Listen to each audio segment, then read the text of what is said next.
Hello, listeners. Been wondering how you can help the show? Probably not. But here are 5 things you can do. 1. Subscribe. Support the show by clicking the subscription link in the show notes. 2. Review on iTunes, on our website, www.afraidofnothingpodcast.com, or on whatever app you listen to. 3. Donate. When you go to our website, click the cute coffee cup icon. Or in the show notes, click the subscription link. 4. Share. Sharing really is caring. Tell your friends and even your enemies to check out the show. 5. Watch. Wait a minute, it's a podcast, not a movie. Actually, it's both. Check the show notes to find out where to watch the documentary. You can also rent it on Prime Video. That's it. Oh, one last thing. Enjoy this episode. From the President's office in the White House in Washington, D.C., we present an address by the President of the United States, Dwight D. Eisenhower. My fellow citizens, my subject tonight is science in national security. I am going to lay the facts before you, the rough with the smooth. Some of these security facts are reassuring. Others are not. They are sternly demanding. Never wish someone wrote about something mysterious and interesting, but there was no book about it. Tonight's guest, author and investigative reporter Paul Blake Smith, is just like you.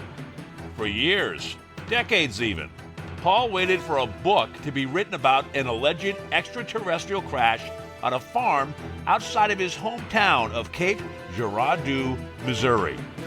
No one did. So Paul meticulously researched and wrote the book himself. Paul also had a curiosity about President Eisenhower's rumored meeting with aliens. A few articles were written, but nothing substantial to satisfy Paul's curiosity. So he wrote that book too. Tonight, Paul reveals his findings, included in his 2 books, MO-41, The Bombshell Before Roswell, and President Eisenhower's Close Encounters. Sound effect music from Zapsplat.com.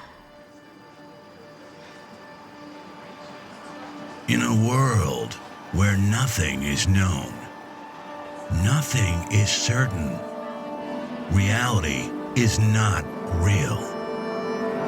Wake up!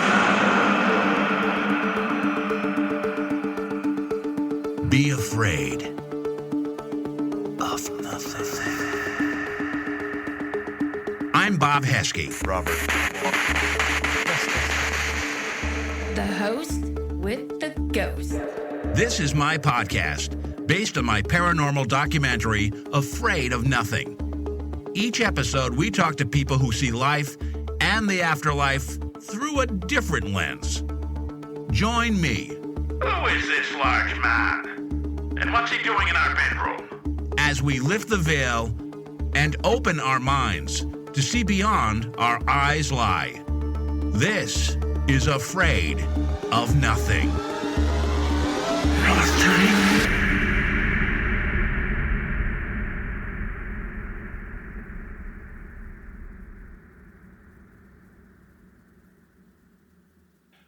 Paul Blake Smith, the other PBS. Welcome to the show, Paul. Thanks for being here. Thanks for having me on. It's my pleasure.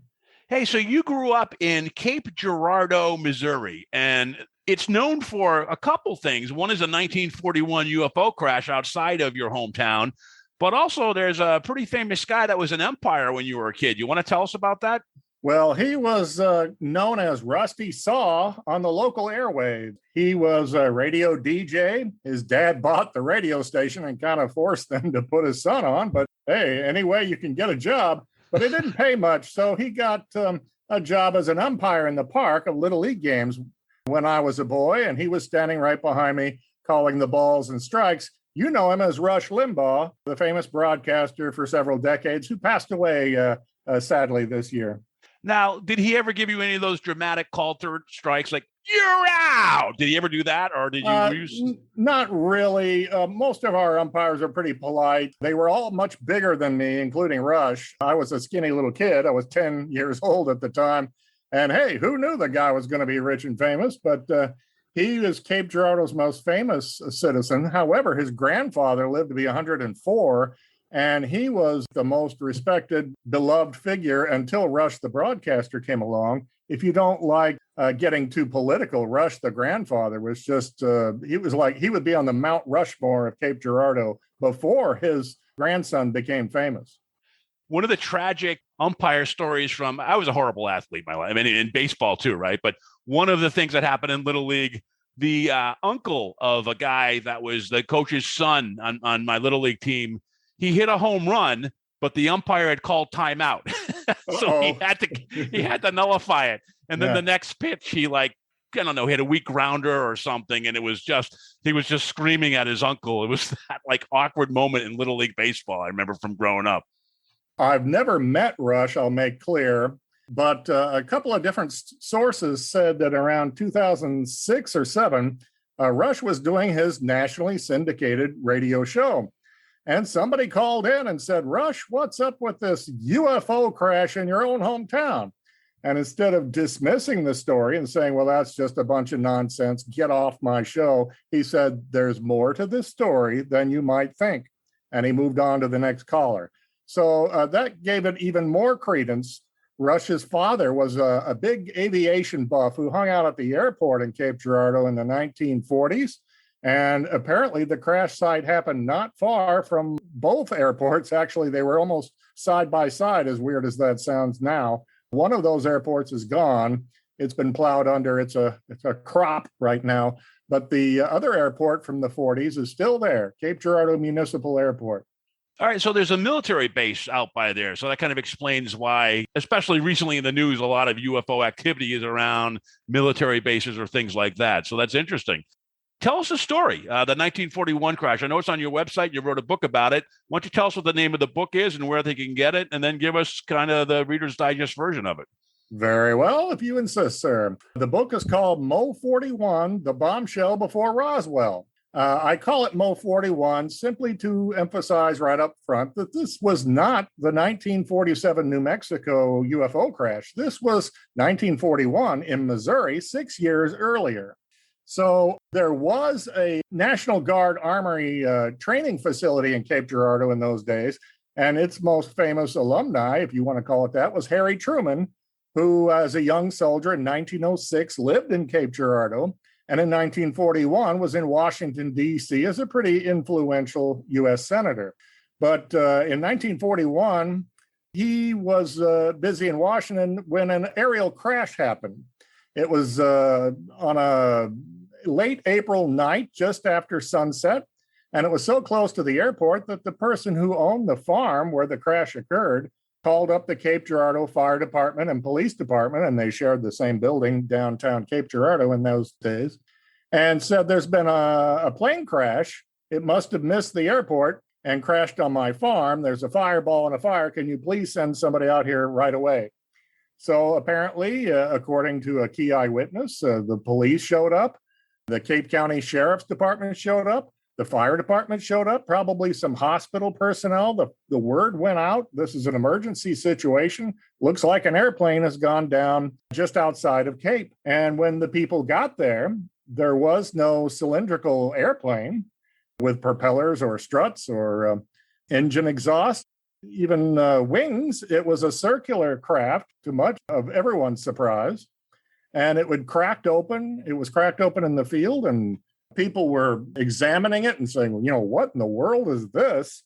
It doesn't look like anything we've ever seen before. And someone had pulled out of the wreckage, apparently, 3 small, dead, gray aliens with big heads and big black eyes, long, thin arms and legs, crinkly skin, according to the key eyewitness, who was a Cape Girardeau pastor who had been called in.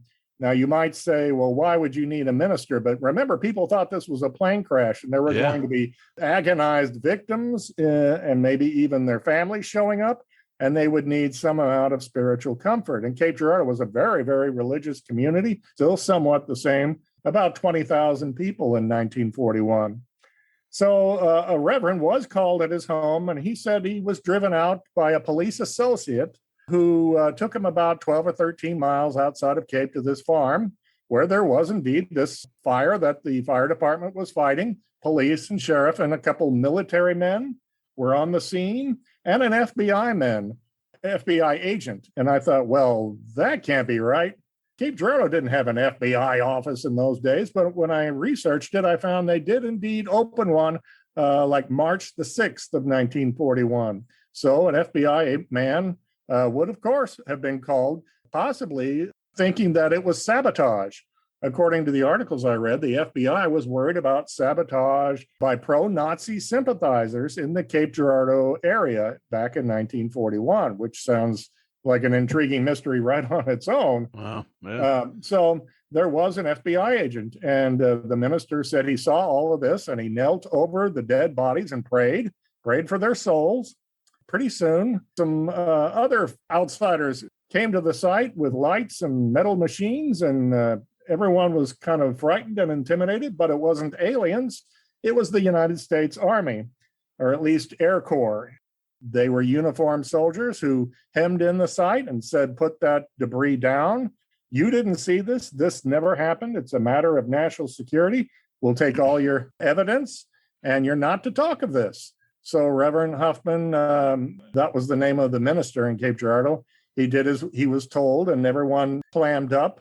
But when he went home that night, his family was very worried, like, where have you been? What's going on? So he told them the story. And his granddaughter went public with the story in a letter she sent to some UFO researchers. And the people like Dr. Stanton Friedman and Ryan Wood came to Cape Girardeau and researched it. And I kept waiting and waiting around the year 2000. I thought, this sounds very, very exciting. I want to see a book on this. And I found out that, over the years, no one's writing a book. So I thought, well, I'll write one myself. And I did. And it came out in 2016. I did make one small mistake. I thought for sure that the accident happened on April the 12th. And I see now that I was mistaken, and I was able to reissue my book last November.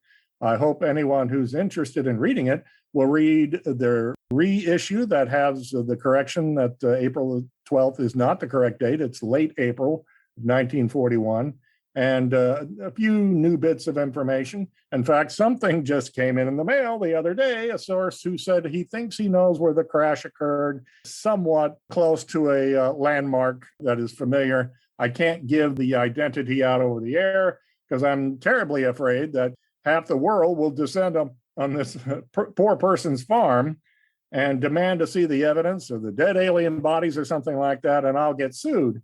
But you can understand that these are farms that can't be fenced in. It's lots and lots of cropland out there.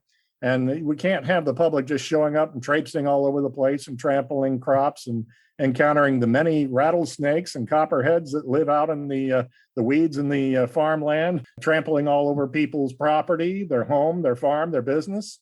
So it remains a bit mysterious to this day. And even if I knew the exact specific site, I don't think I would tell anyone. Yeah, it's kind of interesting. You mentioned it was a fire. I guess in my mind, I'm surprised that UFOs would burn. I would think that they would be made of something that would protect them from burning, going through the universe or hurtling through the galaxy or whatever. When was the first time that people started whispering about it again? Because it was all quiet. Then World War II hit. When did people start talking about it again, feeling comfortable that they could say stuff? Apparently, most people did not talk about it. They kept hush. A few did talk about it. I spoke to a woman in my research who said I was a little girl around 11 years old at the time of the crash. And she said, I remember my parents and some other adults talking about these little men from space and their little spaceship. And she said, we didn't use the term ET or alien or UFO or anything like that. But she says, I distinctly remember this when I was a little girl outside of Cape on a farm. My own stepmother said she heard the story in the 1960s when she was going to Cape Girardeau High School. So this is certainly all before this letter that went public and got researched, investigated by some well-known UFO people around the year 2000. Linda Moulton Howe and Art Bell talked about it on the air, I think in 1999. It's something that was hushed at the time. And as you say, the war took over just some months later. And it really kind of obliterated the story. A number of people passed away, including the Cape Girardeau chief of police, who was probably at the scene. He died fighting in the Pacific. So it's tough, again, to get a firm grasp on this story. But according to the Huffman family narrative, a photographer was at the scene that night, probably for the local newspapers, and had taken a picture of one of these creatures being propped up. He was dead, but propped up and outstretched his arms. He took it with a small brownie camera and stuck it back in his pocket. And apparently he got away with this. He didn't tell the Army Air Corps that came in and demanded, you keep quiet about this, no evidence. He smuggled that camera out, developed the photograph, and showed up at the minister's house in Cape Girardeau. Then he said, I have a copy of this. I want you to have a copy, and handed over the picture. And the granddaughter of the very fine minister, a really good, trustworthy man, by the way, she said my family would get that picture out over the years when she was 10 or 11 years old in the early 1950s and show it around at family parties and whisper about it. She said, I got a good look at that picture, maybe close to a dozen times. And she said it was indeed this creepy looking alien with big black eyes and a big bulbous head, crinkly skin, almost like it was wearing a flight suit that crinkled, or its skin crinkled up in a reaction to our oxygen-rich atmosphere. She said a neighbor came by one day and said, let me have a look at that picture and I'll bring it back to you someday. And the guy disappeared within a week and never brought the photo back. So the evidence disappeared. However, I'd like to know about this photographer who said, I have a copy and I want you to have a copy. You would think he would make more than one copy for each other, that he would stash them away somewhere. I'd really like to see somebody come forward someday and say, before I pass on, I'd like to get this story public now that UFOs and ETs are more mainstream after the Pentagon ruling and the 60 Minutes report we had within the past month or so. Yeah, I guess you got to go to every estate sale in Cape Girardeau and hope you strike gold, Well, believe it or not, my father did go to an estate sale for the photographer that we suspect was in question. And he said, if I'd only known the story, I really would have rooted through his photos. But I really can't imagine he left that out for the public to sort through and buy. What I think is he might have tucked some away in an attic under some insulation or in the basement behind a crawl space. Yeah, right. When somebody demos a house, they'll find a picture someday, right? Yeah, that's right. Or if you're going to renovate it, fix it up, get rid of an old hot water heater or something, maybe somebody will find it. But who knows? Maybe somebody has found it and they were quickly hushed by somebody somewhere. I don't want to get paranoid, but you never know. So that's the seminal UFO episode in the United States. If that picture ever comes forward, that's the first one before Roswell, right? Right. Boy, would that be worth a small fortune if it could be authenticated as an actual 1941 snapshot. Yeah. And, here's an alien, a real live. Apparently, it was like a dead doll almost. It was not mechanical. I always go by what Philip Corso said, the man who wrote The Day After Roswell. He said that after much study by the military scientists, they concluded that the Roswell aliens discovered were biorobots that were probably kind of expendable, frankly. They could punch a few more out of a mold in a factory wherever they came from. They were like half organic and half robotic, and they were like servants to a higher intelligence, higher species, so to speak, of extraterrestrials. And that's could be an explanation why no one came back for the Roswell crash or the Cape Girardeau crash. No alien force came down and said, give us those bodies. We'll take that vehicle now. Apparently, there was no particular other sighting at the time. Yeah, you know what I would do if I lived in Cape Girardeau? I do a podcast where I interview shamans and psychics and mediums and ufologists and authors. I'd get like the town's medium and see if she could do a seance and call that photographer back and figure out where that thing is. Yeah. The photographer we think is actually a far distant relative of mine in a roundabout way, but he passed on in the 1990s. And this is what made researching the case so difficult. Everyone's deceased. And in many cases, their children are deceased. So if they did talk, probably the story died out decades ago, one way or the other. So I did the best I could and pieced it together. There's some other clues, such as some documents that FDR apparently dictated to his secretary. He sent out a couple memos mentioning these celestial devices, these wonders that have come to us from outer space. He mentioned non-terrestrial science and technology committee he was forming. So these give you more and more clues that this is a very real story. It should have been the biggest bombshell in the whole world, certainly in the history of our country, but it got squashed pretty quick. People would ask, they often ask me in interviews, oh yeah, well, how did the Army or the Air Corps show up so fast? They were there within an hour or two, right? How did that happen? Well, there was an Air Corps training program at an airport in Sikeston, Missouri, about 35, 40 miles south. And one of the leaders of that was the brother of the Cape Girardeau County Sheriff. All he had to do was place one quick call to his brother, and the brother would round up a crew, get in a truck, and bring them up to the site, which you could probably see from the smoke and the fire and the people gathered from any distant road. And he gave them directions, I'm sure. So that's how the military was able to take over this and hush it pretty quick. In 1941, when your military and your government told you to do something, you pretty much did it. There were no protesters back then.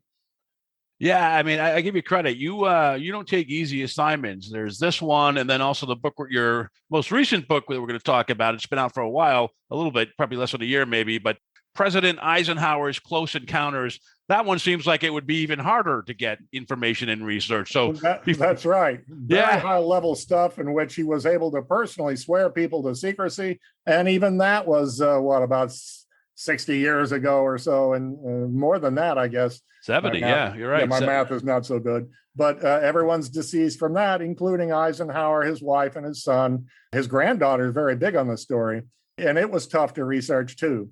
You wrote this book because, just like the first one, because you were dying to read the book and no one had written it, right? That's right. And I thought, well, I did this with Cape Girardeau story. I can do it with the Eisenhower one. And happily, it turned out well. I've been intrigued by the Eisenhower encounter story since the 1980s, when a source talked to a British lord who then talked to a reporter to the National Enquirer. And it became a big story in 1982. The Enquirer ran the Eisenhower encounter tale with this inside scoop from this eyewitness who was there. And it got picked up by some other newspapers and syndicated. And it really raised a lot of eyebrows. And I thought, wow, I can't wait to hear more about this. A U.S. president went to meet with some live aliens who were apparently very friendly and communicated in English.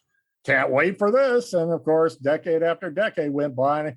And I thought, I'll start piecing this together myself. And it turned out really well. That book is from foundationsbooks.net, and you can get it on Amazon, just like Mo 41, The Bombshell Before Roswell, which came out from Argus Publishing. And you have a website too they can order from, right? Is it mo41.info or what's your website? That's correct. You are correct, sir. Got one right. Excellent. So yeah, I was going to say, what is your method to research a book? I'm going to ask you about the broad strokes of to set up the Eisenhower kind of encounter, but how do you even go about researching something like this? Well, I've seen a lot of UFO books. I've read a lot. I've owned some. I get some from book sales.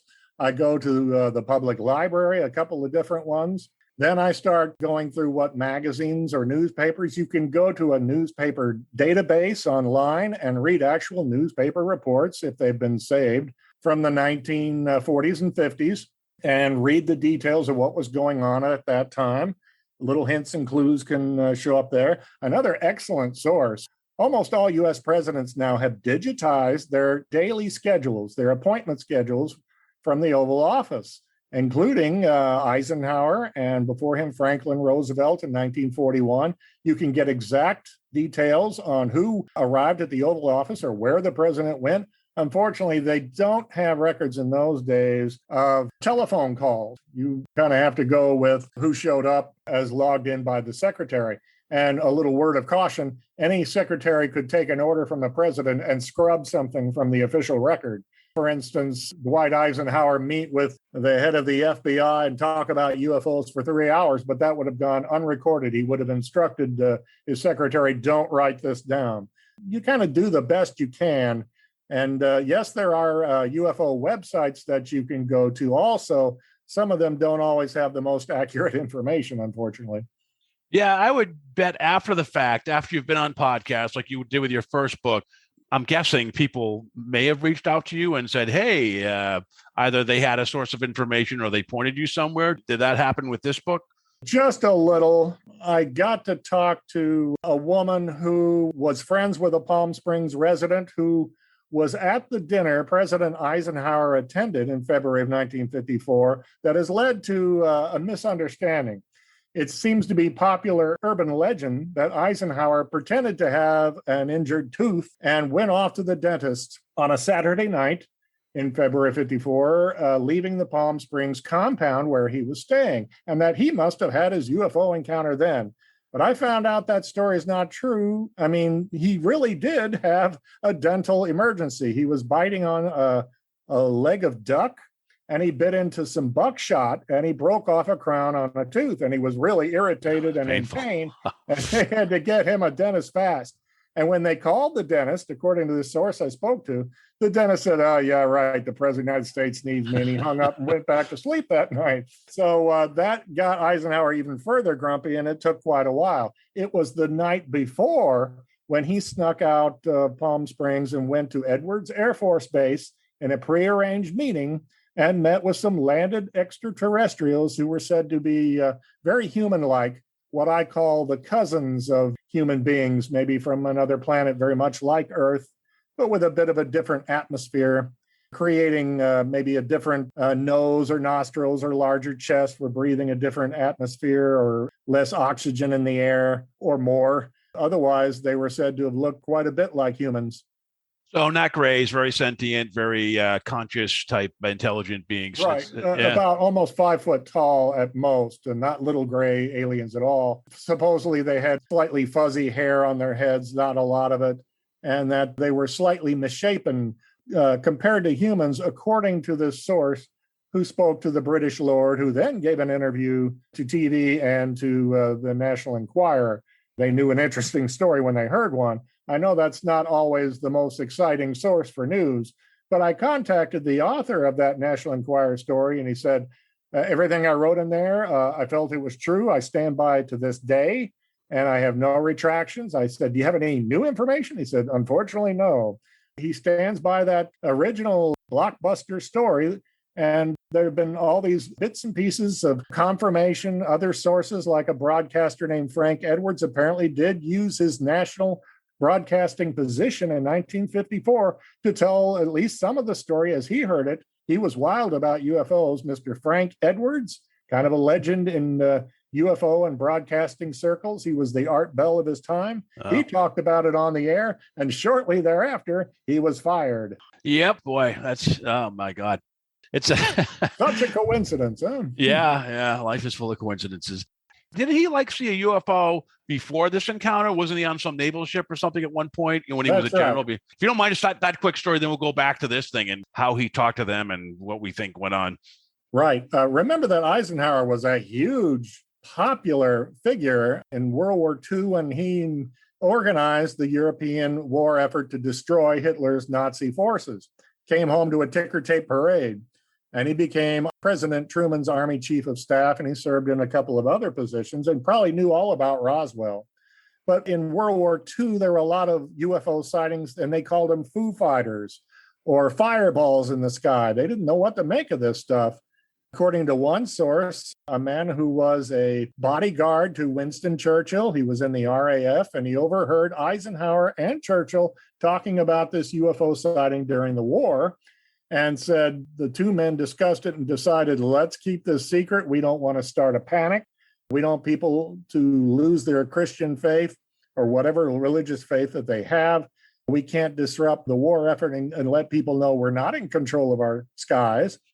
So after the war, around January of 1952, Eisenhower was on a mission for Truman to inspect our military readiness in Europe. It had been 7 years since the war, and the communists were making a lot of advances in Europe. Eisenhower went over and was touring the USS Franklin Roosevelt, which was, I believe, a carrier off the coast of France. And at one time, there was a storm that whipped up, and he went down below decks to try to sleep, and he just couldn't. The ship was probably rocking a good deal, even though it was a large ship. And he went up to the helm and talked to the crew, the helmsman, in the middle of the night. This is like 2, 3 in the morning, I believe. And he asked for a cup of coffee. This is according to a man who wrote the story, and it was printed in the New York Post newspaper, I believe it was, New York News, New York Post, in 1997. The man said Eisenhower came up and spoke to us, and as we were all sitting around chatting during this terrible storm, we looked out and there was this circular spaceship hovering overhead. It just sat there in the sky, getting rained on. It wasn't buffeted by the wind. We all stood there and watched it for like at least 10 or 15 minutes. Eisenhower was not particularly ruffled. I kind of wondered, did anyone have the presence of mind to get a camera out and take a picture? Yeah. But during the thunder and lightning, they could see it very clearly. So after a while, it just zipped away. And Eisenhower told the crew, I'm going to look into this, but for now, you better keep it under your hat. And he said, we never heard back from him. Secrecy was the policy, and they followed it. And the man wrote this story in 97. Obviously, he didn't want the amazing tale to die out, that probably all the witnesses had passed away by then or were getting pretty old. And it was printed up as a very legitimate story. Eisenhower had the foundation laid for being very aware that we're being visited. And there's not much you can do about it, that there's at least a couple, 3, 4 different races. This is according to the Special Operations Army manual that was leaked some years ago. It was printed in April of 54 and gave a description of some of the aliens who were visiting us. It said that there have been crashes and recoveries, and this has been kept from the public because we don't want to start a panic. You can find it on the internet, or you can find it printed in a book by Ryan Wood called Magic Eyes Only. He's got it all printed up, and including all kinds of interesting UFO crash cases. I found that another good resource book for the things that I was writing about the past few years. So I want to share some reviews I've gotten from people. First, MB Hannah. She gave me a 5-star review and wrote, Loeb for President. That was based on our recent second interview with Avi Loeb, and she wrote, as usual, Heskey finds the most intriguing guest and uses his everyman style to get them comfortable in talking. Loeb is wicked smart, down to earth, and ready to lead the scientific world into a place of leadership by preaching research over war, innovation over condemnation, and active thinking over politics as usual. Love this podcast. And then Rob Fitz gave me a 5-star review, and he wrote, interesting listen. Love the subject matter, and it's really well presented. Hannah Faust wrote, perfect for road trips and commutes. I love the Afraid of Nothing podcast and look forward to each episode. Recently drove several hours and took Robert along for the ride. Solid content. Frank Grace wrote, fascinating. Robert covers a wide range of topics, and this podcast is an excellent companion to his documentary, Afraid of Nothing. Then a person called A Substitute, probably not their name, wrote, interesting. Have heard Bob on Paranormal Podcast. I started listening. Little Frog sold it. Keep up the good work. And then Shelley Krupski wrote, excellent podcast. I recently discovered this podcast when the host was a guest on another podcast I listened to. I've been binging the episodes ever since. I am absolutely loving it. I listen to a wide variety of podcasts and have been checked out quite a few on the paranormal. This one is very well done. The guests are solid and interesting, and I've even taken notes from some episodes. I love how the podcast moves right along with consistent, interesting information. There's never a dull moment. I don't write reviews for every podcast I listen to, but I felt compelled with this one because I love it so much already. Thank you, everyone, for your kind, rock-solid 5-star reviews. Please do go to the website, www.afraidofnothingpodcast.com, and leave your review in the review section. And I'll give you a shout-out and read it out loud. And one side note. A couple weeks ago, I called the Westminster Historical Society on a rainy day. I asked one if they had any haunted ghost stories I could have in an upcoming podcast. They do, so look forward to that. And then I asked about my house that had a kind of an odd layout to it. And they said it was a tea house in the 1920s. I bring this up because it's interesting, and also a person I get Reiki from told me, if I mention the word tea several times on a podcast, then the ghosts or the spirits that have been at this house will help me raise my listenership. So there you go.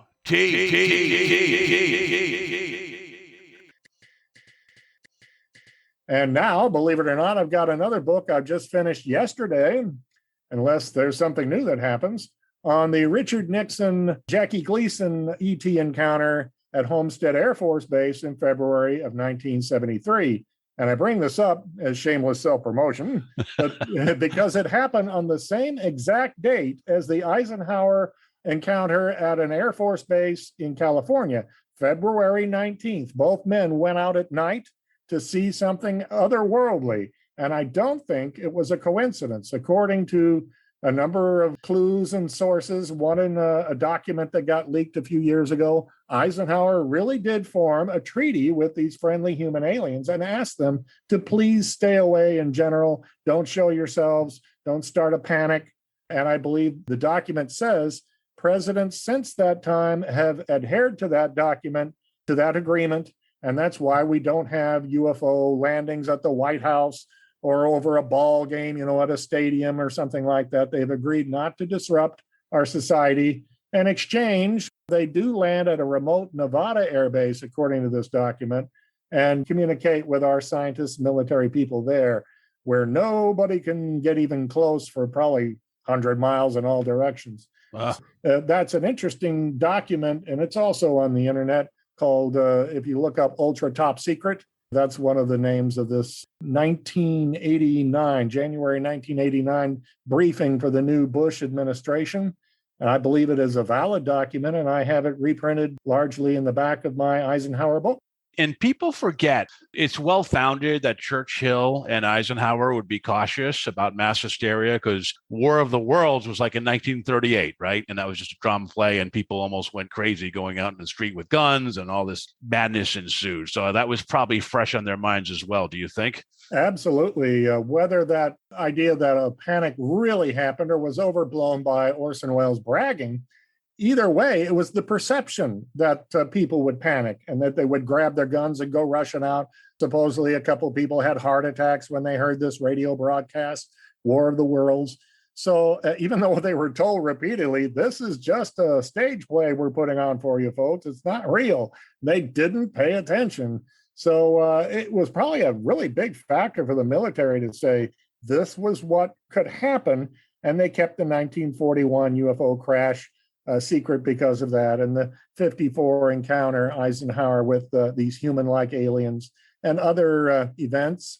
It's so frustrating. We'd all like to know the truth now, especially on things that happened 50, 60, 70, 80 years ago, because there's no one left alive that would be offended if their name was released in a document. We're not revealing sources and methods that could be subject to recrimination. Everyone's frankly dead.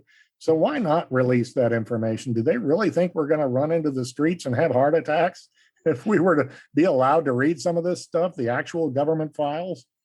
Yeah, no, with all the distraction now, we'd probably be worried about something stupid like what's on Netflix. But is it true that I think there were like five UFOs that came and that the military fired on them at first? Is that true? That's a story that I uncovered. I wish I had more facts on this. When Eisenhower was playing golf on his golf vacation in Palm Springs, 2,700 miles from Washington, he sure went a long way to play golf. Yeah. That was the pretext, the cover story.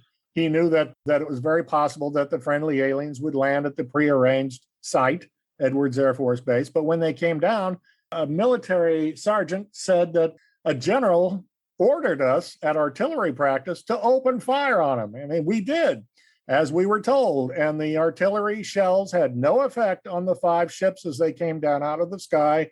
3 were circular, 2 were elongated. They landed quite peacefully at the base in front of a hangar on a runway. They were amazed that all of their finest artillery had no effect at all on the alien technology that landed. So out of the ships came these friendly alien human types, or humanoids, I guess you could call them. And they spoke with some Air Force officials, base officials who came out to greet them. probably scared out of their wits, but they could see that we were only kidding. Yeah, Right, the humanoids were generally were expected, and they were unarmed and offered right away. Would you like to go aboard our ship and see how they run and see that we are unarmed and we mean you no harm? I'm not sure if anyone took them up on that offer, but people ask, and I'm sure it's going through your mind right now, well, how could this be set up in advance? How was this prearranged? It's a little shaky, I'll admit, but supposedly I've read in a number of UFO books and sources that there was an ongoing government communication program using high frequency radio waves. We made contact with a race, probably using binary code. It was felt that they were friendly enough and they were trusted. And that's why Eisenhower was not there directly when they landed, in case they were not so friendly. He was playing golf in Palm Springs, about 90 miles away from Edwards Air Force Base. And when he was given the go-ahead by telephone from the Air Force Base officials, he hopped a plane and flew out there. You can bet that if there was the slightest bit of hostility or uncertainty by Air Force officials, Eisenhower probably would have been hustled out of Palm Springs pretty quick, he and his wife, and gotten back to Washington or a secret location. He was not a cowardly man, not by any means. You can't be an Army hero and be a coward.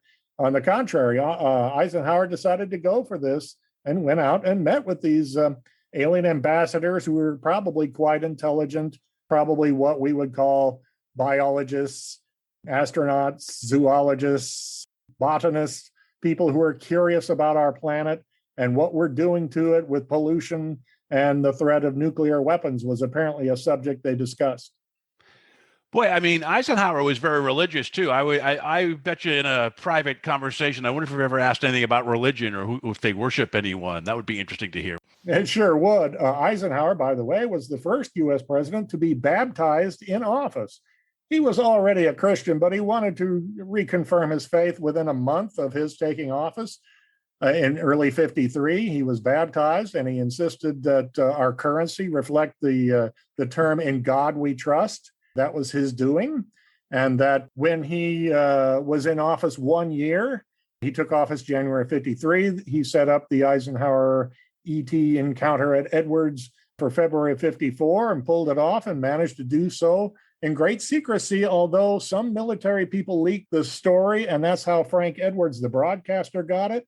It also appeared in a October 1954 issue of Valor magazine. Desmond Leslie was a British author who was touring America, and he went to an Air Force base, and they said, "Have you heard this thing about Eisenhower over at Edwards?" So he went to Edwards and he interviewed some people. It was just so fantastical. You know, people probably didn't believe it back then that, oh, come on, a president went to meet with aliens. Sure. Yeah. It does seem a little far-fetched at the outset. But the more I researched it and crammed in as many facts and sources as I could in my book, I'm convinced it did happen. And from all of the reviews I read on Amazon, lots of people are now catching on that, this really did happen. It's awesome. Now, looking back at President Eisenhower after doing this research, is he one of your favorite presidents? Do you think he handled this right? How do you feel about him? I think he handled it pretty well. I'm disappointed that in the years leading up to his death, he knew he was ill, that he didn't tell anyone. Like a good soldier, he kept quiet. This was his order in 1954, and he stuck to it. In the military, you learn loose lips sink ships, so you don't talk. And he did not. I wish he had signed a confession or made a little short film to be released after his death. But apparently he did not. Or if he did, it was squashed by someone, his lawyer or his family. But the interesting part is in the early 1980s, an Air Force test pilot who was a young member of the Edwards Air Force Base personnel said, "I was called in to this meeting to give my expert opinion on the aerodynamics of the alien technology. And I was standing right nearby when Eisenhower met with these creatures, these human-like extraterrestrials." And he said they were very friendly and peaceful, but Eisenhower made sure to keep himself surrounded by a special bodyguard contingent of about 6 people, 6 men. The pilot said, as an older man speaking up in the early 80s, he's telling the story now because he's learned everyone else had died, and he didn't want the story to die.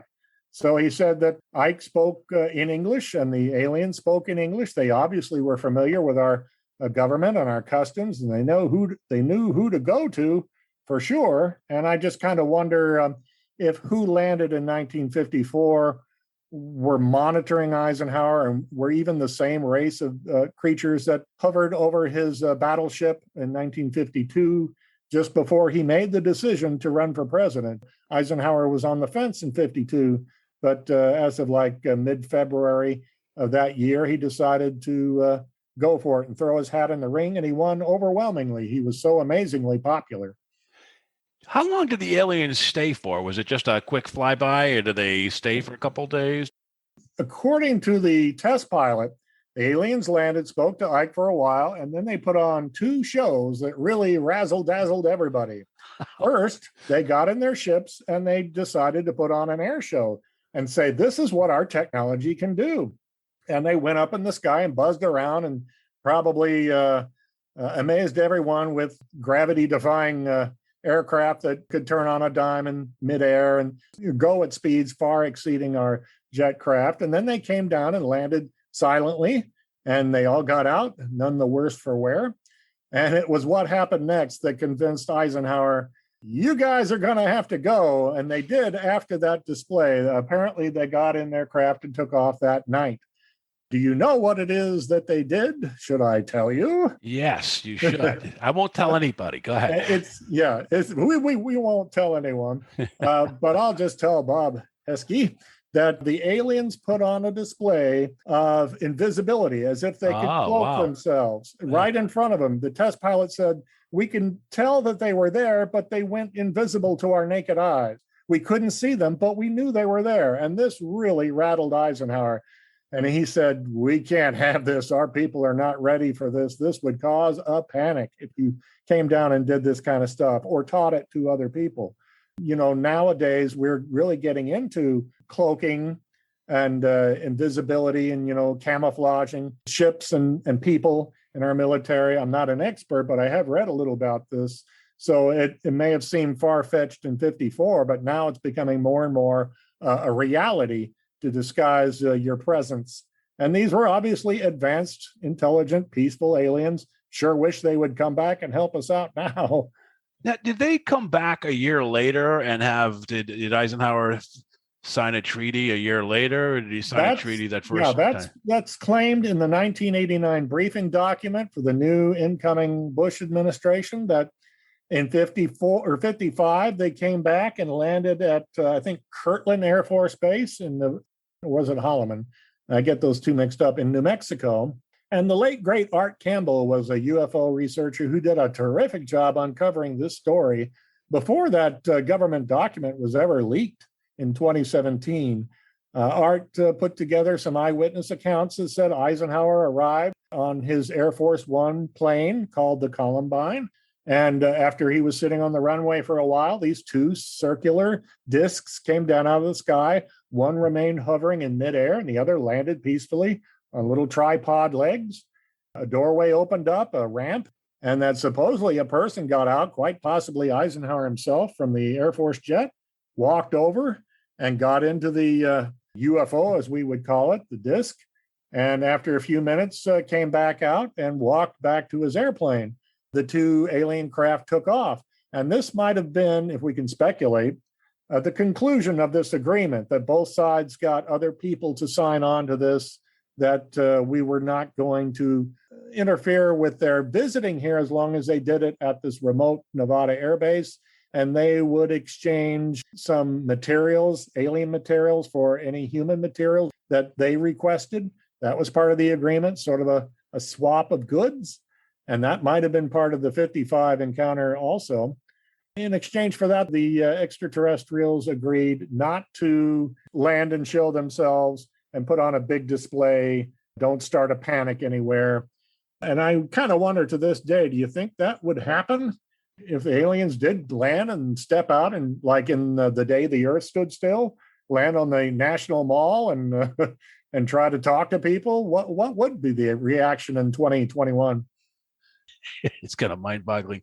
Hey, it seems like that treaty must have ended because now they're buzzing theoretically, according to the Pentagon report. I mean, they're buzzing military exercises, military bases, kind of showing off again. So I think you mentioned in your book that you believe, or there's some evidence that could allude to the treaty being updated every 5 or 10 years with presidents after the fact. I believe that may have been why Nixon was visiting Homestead Air Force Base, because he had to do this on that exact date, February 19th. That's my theory. And he figured Jackie Gleason wants to know all about aliens. I'll cut him a break. And he showed him a little something that was there at the base.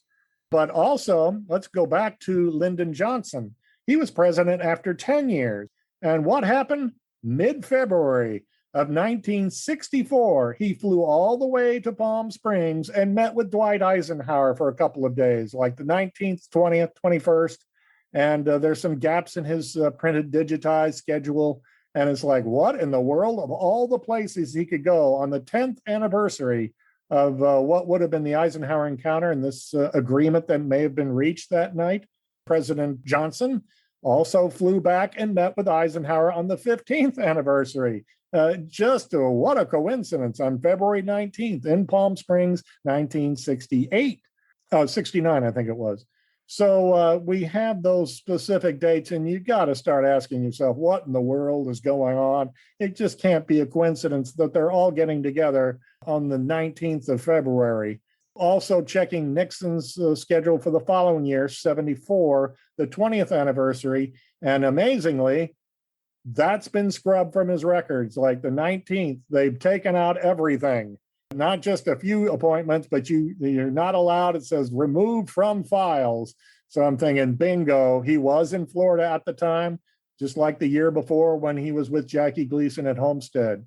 So that's part of my new book. I hope they have that out by the end of the year.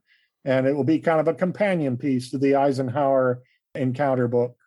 There's one story, which I know you're not you don't take much credence in, but I'll throw it out anyways, because I've heard it a couple different places. In 1957, there was supposed to be an extraterrestrial named Valiant Thor, very human looking, very kind of almost all-American type of looking guy, allegedly landed outside of Washington, D.C. in a craft with a couple other people.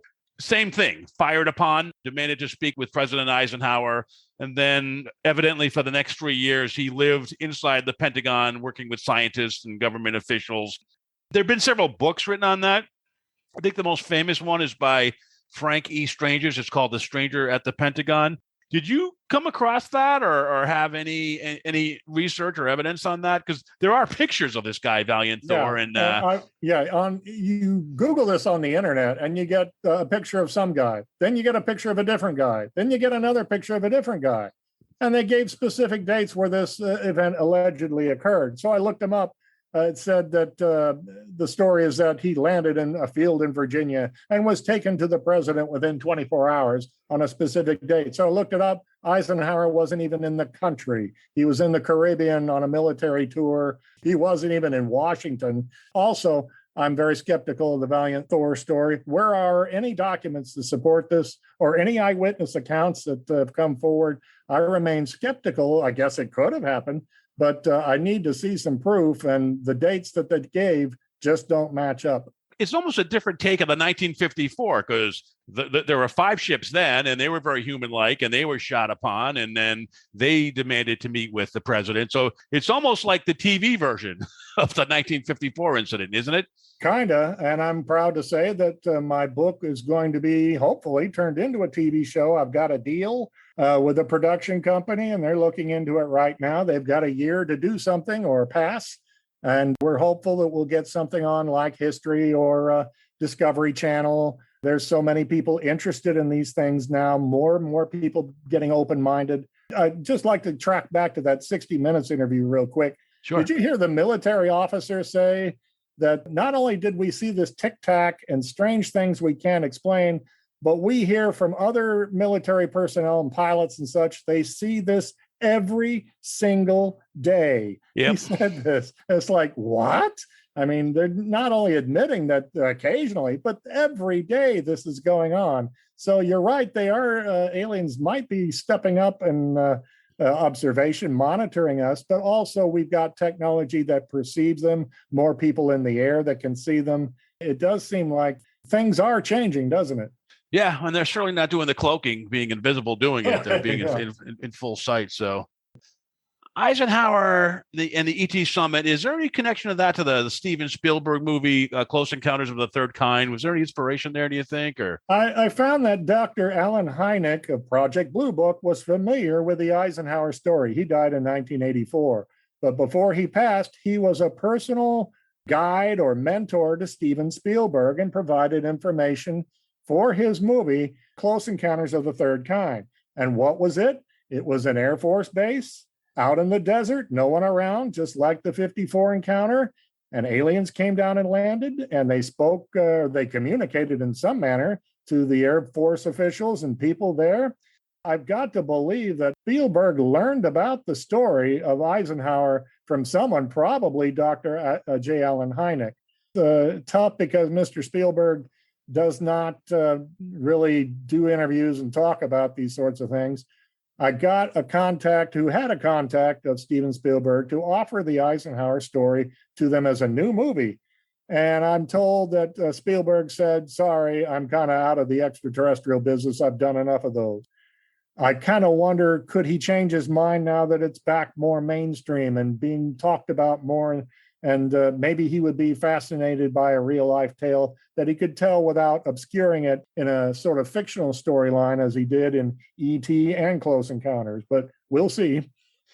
yeah, definitely something to be continued. It's interesting. It's happening in 2021 and kind of after the year of 2020. Well, I guess they've been happening for a couple of years. So, man, the timing is weird. I always thought like it would be in my lifetime. Our lives go by so quick. Am I going to witness something that nobody has seen before? And I could be in luck. So I'm going to hang in there for a while. I agree. I've never seen a UFO myself. And I'm always hopeful that someone will tap into a computer file and just expose all sorts of great juicy secrets. But that just never seems to really happen, except for that Skinny Bob video. You know, that was supposed to be a Russian KGB file that maybe like the United Nations or something like that had it, and that got hacked. Really? One of my guests a couple episodes ago, his name's Avi Loeb. He's a Harvard astrophysicist. He did a book a couple years ago. He actually was out about a year ago, Extraterrestrial, the First Intelligent Sign of Life on Earth. I may be butchering the title. But he came back to talk about the Pentagon report, his thoughts on it. And he was very much talking about building private funded, having science rather than politicians and the government or the military monitor the sky, have science do that and get very like a network of high powered cameras and get an image, capture an image. Because he had said, you know, in the show, he said, you'll know if it's made in China or made in Mars or whatever. You'll see like the label on the ship, you know. So. I say good luck to that, because I don't think the military and the government are going to take the lid off that can of worms. I don't think they'd allow them to do that. But who knows, maybe someone like Bezos or Branson or some of these billionaires, Elon Musk, who go against the grain and kind of do whatever they want in space, maybe they'll put together something like that. Well, right now they can't stop you from filming the skies, you know, just like Right. you can't, you know, so it's pretty hard to stop. I mean, that was his take on it. So yeah, it's interesting. Before we go, let's do a tease. You have another book you're working on about the untimely death of Marilyn Monroe, and maybe without spilling the beans too much, I mean, some of the conspiracy theories you hear is that she, of course, had an affair with both JFK and his brother Robert. They would tell her things, and maybe she kind of was going to go public with that. Any thoughts or any teaser you would have about that book for our audience? I had it in there and I kind of took it out, and I might put it back in, that Marilyn did say to a couple of friends that Robert Kennedy told her that JFK had gone to an Air Force base out west and seen some extraterrestrial bodies and materials. And she described it to a man named Robert, gosh, what's his last name? We'll just call him Bob. And Bob gave an interview in the 1990s and said, Marilyn personally told me about what Bobby Kennedy told her. And he said that the aliens were your typical grays with big bulbous heads and big black eyes, that they'd been recovered from a crash out west somewhere, and that we had the evidence. And Marilyn was threatening to give a press conference and, quote, blow the lid off this whole damn thing. And that might have been part of it. You never know. She might have kept that to herself, but she had other juicy dirt. She wanted revenge on all the people who had been using her And she felt that the Kennedys were among that list, including her psychiatrist, and that mafia influences had a great deal of pressure on the American government from what they knew in an attempt to kill Castro. That was shocking. And in its day, Maryland knew too much and was willing to talk too much, and something had to be done. And unfortunately, it was. Next year will be the 60th anniversary. I hope I can get a book out in time to take advantage of that renewed interest in her very mysterious and untimely demise. All right, well, I'm going to have to let you go back to work and start wrapping that up then. Paul, thank you so much. Great job on the book. Is you want to give us one more plug? The book is called President Eisenhower's Close Encounters, where people can purchase it. Is it available as an Audible book too? I don't believe it's an audio book, but you can get all kinds of ebook forms, and they're very, very affordable from foundationsbooks.net. You can go to amazon.com. And for Mo 41, The Bombshell Before Roswell on the Cape Girardeau story, you can also get lots of different ebook and Kindle forms of that, very affordable, from aargusbooks.com or again, Amazon. Try to get the 2020 reissue of that edition. I'm really pleased with the way that turned out, and I'd like to get another TV deal for that. I just have the toughest time getting production companies interested in Cape Girardeau. They all seem obsessed with Roswell. Boy, but that's the angle that it's the one before. Hire a psychic medium and see if they tell you something. Maybe they'll bring it to a house and you can tear down a wall and find it. So, well, I want to find some hard proof, like the twisted metal left in the ground. Supposedly, a Cape Girardeau farmer found some of the metal when he bought the farm, not figuratively, but he literally bought the farm from the couple who owned it in 41 and was digging in the dirt and found pieces of metal he could not cut or bend and had strange hieroglyphic type symbols on them, and he hid it. I wish he would come forward with that, or give it to me and I'll come forward with that. But then again, you might hear that I've met with a sudden heart attack, and we can't have that. No. Well, maybe they'll listen to this podcast. It'll give them the guts to come out. So that'd be great. Hopefully. So, Paul, thank you so much for your time. Great job. And thank you for doing the hard work and writing about stuff that no one does, and being curious and just an avid, tenacious researcher to get these books done. I look forward to your next book and look forward to hearing you more in podcasts. You're also a great guest on several podcasts I've heard as well, too. So keep up the good work. Mucho apreciado. Maybe we'll be on again someday. Thank you for having me on today. You bet.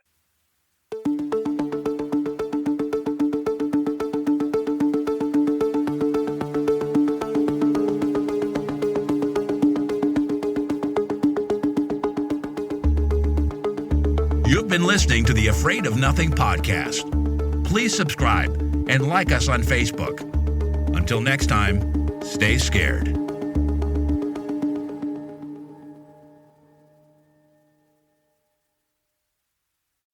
Hey, you're still here? Great. Then why not listen to another episode? Visit afraidofnothingpodcast.com to peruse all the shows. That's afraidofnothingpodcast.com. And while you're there, click the coffee cup icon to buy me a coffee and leave a review. I'll give you a shout out in an upcoming episode, and the world will know how swell you are.